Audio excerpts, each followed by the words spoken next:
Selamat berjumpa kembali dalam pokok bahasan listrik dinamis.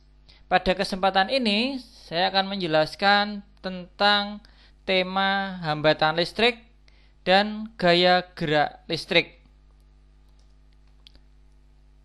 Rangkaian hambatan listrik telah Anda pelajari pada tingkat SMP, yaitu bahwa hambatan listrik ada yang tersusun secara sambung-menyambung yang kita kenal dengan susunan seri.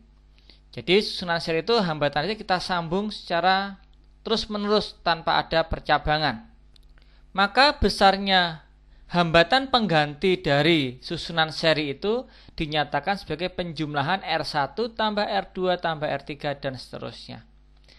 Sedangkan susunan yang kedua adalah susunan paralel, di mana pada susunan ini kita akan menemui percabangan dari suatu rangkaian hambatan listrik. Maka di sini ada percabangan dari satu garis menjadi 3 cabang. Nilai dari hambatan pengganti dari suatu rangkaian paralel, dalam hal ini misalnya ada 3, maka 1/Rp sama dengan 1/R1 tambah 1/R2 tambah 1/R3. Dengan demikian nanti kita bisa menyelesaikan bentuk pecahan itu dan pada akhirnya bentuk pecahan itu kita balik untuk mendapatkan nilai dari R paralelnya. Misalnya dalam kasus ini ada 4 hambatan listrik. Bagaimana kita menyelesaikannya? Pertama kita lihat dulu yang 20 ohm ini. 20 ohm untuk mencapai pada hambatan yang lain ada percabangan. Sehingga 20 ohm ini tidak bisa kita selesaikan bersama dengan yang ada di dalam cabang ini. Maka kita akan berpindah bagaimana untuk yang 10 ohm. 10 ohm dengan 20 ohm itu ada satu garis. Berarti ini bisa kita selesaikan secara seri. Sedangkan 10 ohm dengan 6 itu bukan rangkaian seri. Kenapa? Karena 10 ohm itu memiliki cabang di titik di sini, di sebelah kiri.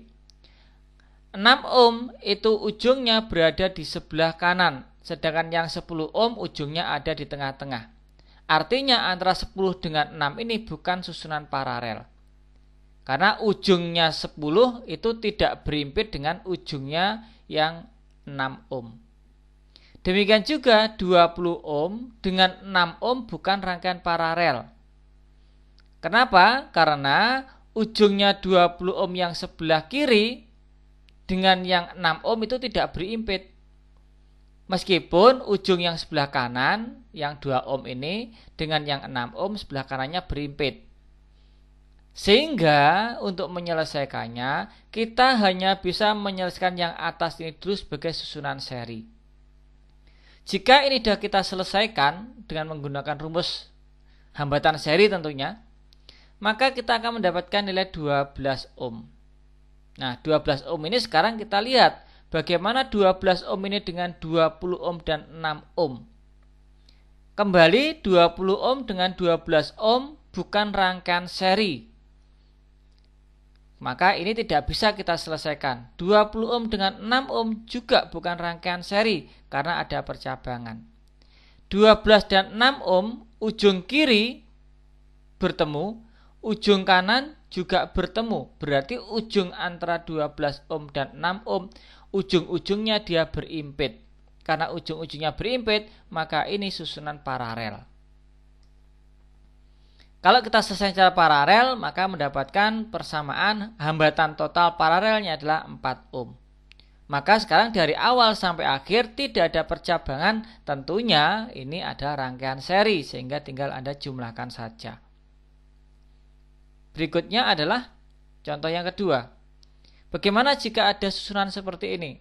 R1, R2, R3, dan R4. R1 ke R2 bukan seri karena ada percabangan. R1 ke R3 juga bukan seri karena ada percabangan. R2 dengan R3, R2 dan R3 ujung kirinya berimpit di sini. R2 dengan R3 ujung kirinya berimpit. Tetapi ujung kanannya R2 ujung kanannya di B, R3 ujungnya ada di tengah sini. Masih terhalang oleh R4. Berarti R2 dan R3 bukan rangkaian paralel. R2 dan R4 pun juga bukan rangkaian paralel.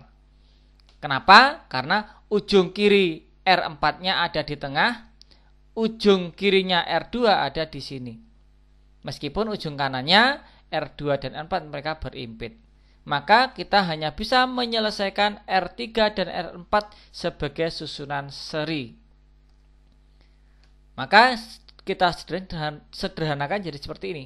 Nah, kan seperti ini. Maka berikutnya Anda sudah tahu bahwa R2 dan RS ini adalah susunan paralel. Maka tinggal kita sederhanakan menjadi persamaan paralelnya. Rangkaian paralel dengan R1 susunan seri. Maka bisa disederhanakan menjadi rangkaian totalnya. Jadi RS akhir di sini. Dari bentuk gambar seperti di atas, maka kita bisa menentukan nilai RS-nya dengan tahapan yang tadi dijelaskan. Bagaimana sekarang kalau yang contoh 3? Bagaimana menghitung hambatan total dari A sampai ke B? Maka hambatan total dari A ke B ini Anda harus bisa melihat jalur bagaimana arus listrik itu dapat mengalir dari jalan A sampai ke jalan B. Maka kalau Anda diminta melakukan perjalanan dari A sampai ke B, Anda pasti punya jalur sebagai berikut. Anda bisa berangkat dari A, kemudian berjalan terus melewati di sini, sehingga Anda bisa sampai ke titik B. Jalur yang kedua, Anda bisa dari A, kemudian berbelok ke atas, melewati jalur yang atas, kemudian turun ke bawah, sehingga Anda bisa sampai kembali ke titik B. Oleh sebab itu, sebenarnya ketika ada gambar seperti ini, Anda diminta menyelesaikan hambatan total dari A sampai ke B, maka hambatan 6 ohm dan hambatan 4 ohm yang Pak Dedi silang ini, itu adalah hambatan yang tidak ada gunanya. Sehingga yang 6 ohm dan 4 ohm bisa Anda coret, Anda silang, Anda hapus. Berarti untuk mendapatkan hambatan total dari A sampai ke B, Anda tinggal menyederhanakan hambatan 2 ohm, 6 ohm, 3 ohm, 8 ohm, dan 18 ohm dengan tata cara rangkaian seri dan rangkaian paralel sesuai dengan konsep yang sudah Pak Dedi jelaskan pada awal tadi. Maka perlu Anda perhatikan dengan cermat ketika suatu arus listrik itu akan mengalir dari titik menuju ke titik tertentu, Anda harus bisa menganalisis jalur yang akan dilewati yang mana saja. Maka jalur itulah yang tentunya akan kita hitung nilai hambatan totalnya. Gaya gerak listrik memiliki simbol E dan tegangan jepit memiliki simbol V. Gaya gerak listrik itu ada sumber listrik, yang mana sumber listrik ini adalah dalam kondisi belum terhubung dengan nilai hambatan R. Jadi gaya gerak listrik itu merupakan sumber tegangan listrik dalam kondisi terbuka. Sumber tegangan listrik dalam kondisi terbuka. Ketika ujung-ujungnya ini kita hubungkan dengan suatu beban, misalnya hambatan listrik, maka akan mengalir arus listrik dari kutub positif menuju kutub negatif sumber GGL dan yang pasti melewati hambatan listrik. Sumber tegangan listrik itu akan juga memiliki hambatan dalam, simbolnya R kecil. Jadi sumber tegangan listrik itu pun juga memiliki hambatan, namanya hambatan dalam. Karena memang berada di dalam sumber tegangan. Misalnya kalau Anda beli baterai itu meskipun tidak kita pakai, di dalamnya sudah tersimpan hambatan listrik, ya. Maka kalau nanti baterai itu kita hubungkan ke lampu, maka rangkaiannya diagramnya seperti ini. Berdasarkan hukum Ohm, maka nilai dari besarnya kuat arus listrik itu adalah I sama dengan besarnya sumber tegangan listrik dibagi dengan R luar ditambah dengan R dalam. Karena R dalam dan R luar ini R yang tanpa cabang. Berarti R-nya adalah R seri, maka kita tambahkan. Maka kalau kita kalikan mendapatkan GGL sama dengan GGL sama dengan I kali R besar ditambah I kali R kecil. Nah, nilai dari I kali R besar inilah yang kita sebut sebagai tegangan jepit. Jadi di sini ada dua konsep.